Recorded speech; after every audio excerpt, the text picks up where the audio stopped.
दोस्तों, मेरे YouTube मंच पर आप सभी का बहुत बहुत स्वागत है। हर चौराहे पे मस्जिद के नीचे मंदिर ढूंढने की जो होड़ लगी हुई है और उस मामले में उग्र हिंदुत्व के ठेकेदार जजों को इतना मजा आ रहा है कि वो चीफ जस्टिस ऑफ इंडिया या सुप्रीम कोर्ट के दिए गए आदेश का खुलेआम मजाक बना रहे हैं, उस आदेश को नकार रहे हैं। दोस्तों, अगर एक लाइन में कहूं ना तो लोअर कोर्ट और अपर कोर्ट के जजेस सुप्रीम कोर्ट का या सीजीआई का खुलेआम अपमान कर रहे हैं, क्योंकि उनके पीछे सत्तारूढ़ बीजेपी पार्टी है। लेकिन पहले आपसे मैं रिक्वेस्ट करूंगी कि ये जो चैनल है ना, इसमें आजाद मीडिया को सपोर्ट करने के लिए आपके पास एक मौका है। तो सबसे पहले आपसे रिक्वेस्ट करूंगी कि इस चैनल को आप सब्सक्राइब करें।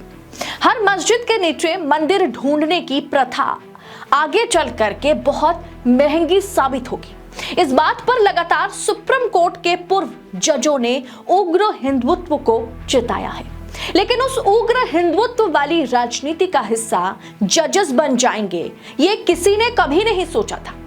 दोस्तों, प्लेसेस ऑफ वर्शिप एक्ट का मामला सुप्रीम कोर्ट में है और सुप्रीम कोर्ट की ओर से सीजीआई यानी chief justice of India Sanjeev Khanna ने आदेश जारी किया था 12 दिसंबर को कि पूजा स्थलों के सर्वे के संबंध में निचली अदालतें आदेश जारी नहीं करेगी।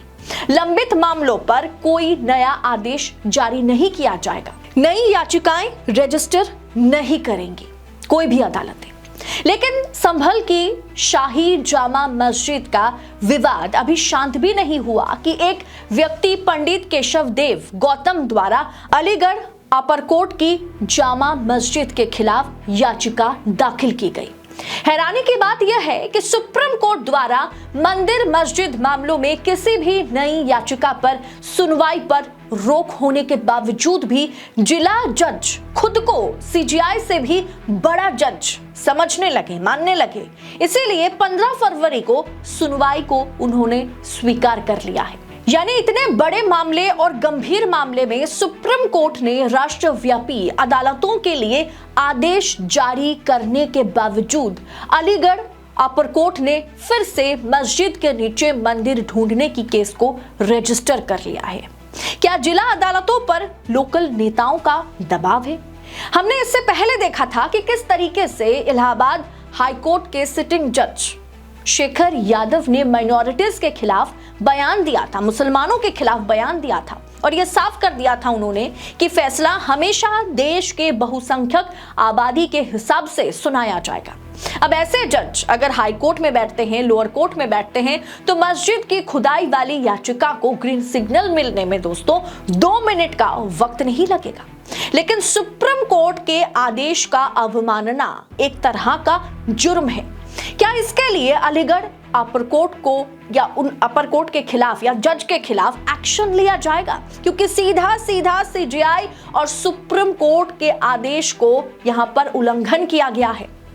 दोस्तों, बात को समझने और सोचने की जरूरत है कि प्लेसेस ऑफ वर्शिप एक्ट, पूजा स्थल अधिनियम, इस पर फैसला आना बाकी है और इस पर वाकई गहराई तक सोचने की जरूरत है, क्योंकि आज शायद हम मस्जिद के नीचे मंदिर ढूंढ रहे हैं और कल मंदिर के नीचे फिर से शायद गिरजाघर या बौद्ध स्तूप ढूंढा जाएगा। और यही सिलसिला अगर चलता रहा, बढ़ता रहा, तो देश की उन्नति तो दूर की बात, विकास तो दूर की बात, हम बस खुदाई में पड़े रहेंगे। और इसीलिए सीजीआई संजीव खन्ना ने साफ तौर पर आदेश दे दिया था कि जब तक सुप्रीम कोर्ट का अंतिम फैसला ना आ जाए, तब तक किसी प्रकार की नई याचिकाओं को रजिस्टर नहीं किया जाएगा, इस पर कोई सुनवाई नहीं होनी है, किसी प्रकार का कोई आदेश नहीं दिया जाएगा।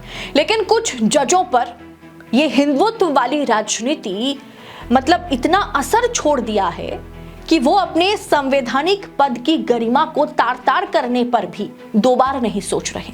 दोस्तों, जरा सोचिएगा कि बांट दिया इस धरती को चांद सितारों का क्या होगा, नदियों के कुछ नाम रखे बहती धारों का क्या होगा, शिव की गंगा भी पानी है, आबे जमजम भी पानी है, मुल्ला भी पिए, पंडित भी पिए, पानी का मजहब क्या होगा।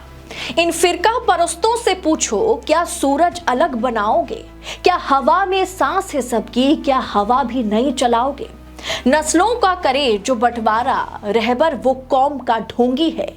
क्या खुदा ने मंदिर तोड़ा था या राम ने मस्जिद तोड़ी है? बहुत बहुत शुक्रिया, बहुत बहुत धन्यवाद।